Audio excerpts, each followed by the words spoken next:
In this video, I will show you how to drop students and then sign your census using the Student Information System.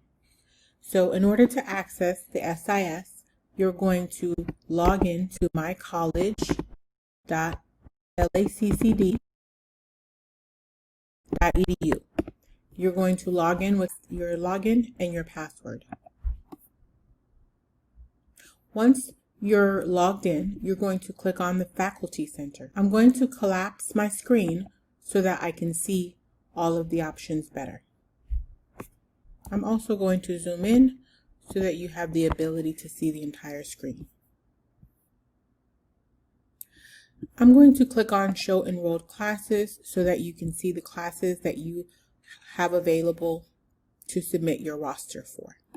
The class that I'm going to submit my roster for is this Business 001, and I'm going to go all the way to the right hand side and click on where it says Drop Roster.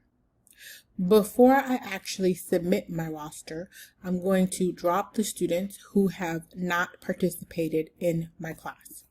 There are a couple of things that I'd like to point out before we do that.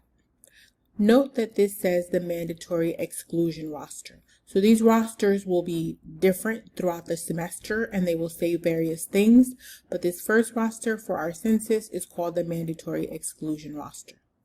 The second thing that I'd like you to note is down here where it says the census date.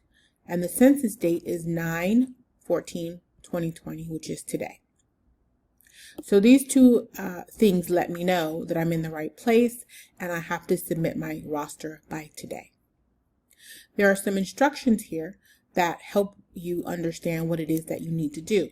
The first thing to note is that the mandatory exclusion roster can only be submitted once for the entire class.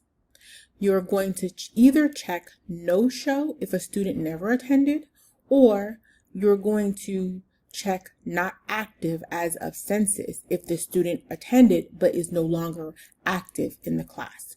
And I happen to have 2 students that fall into this category. If there are no students to be dropped, you should click the No Students to Exclude checkbox and then submit. So I'm going to scroll down and find the 2 students that I would like to exclude.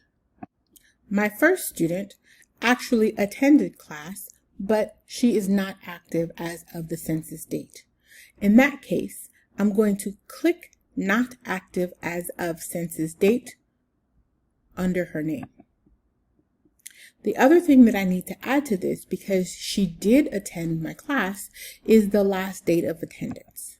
So I'm going to click her last date of attendance, and that will be all of the information that is required for this submission. My second student never showed up to class, so this is what we consider to be a no-show. So I'm going to scroll down to the bottom and I'm going to click on the no-show box. Notice that when I click on the no-show box, it automatically fills in the last date of attendance to the first day of the semester. Once I'm done, I'm going to click on the button that says I declare that the submitted roster for this class is true and accurate according to the best of my knowledge. I will click Submit. It did take a while to submit, but once it submits, you will see a message that says Successfully submitted the current roster. I'm going to click OK, and I have successfully submitted my mandatory exclusion roster on the census date. Now that I've submitted this mandatory exclusion roster, I'd like you to notice that the name of this roster has changed. It is now the supplemental roster, and that is the next roster that you will submit.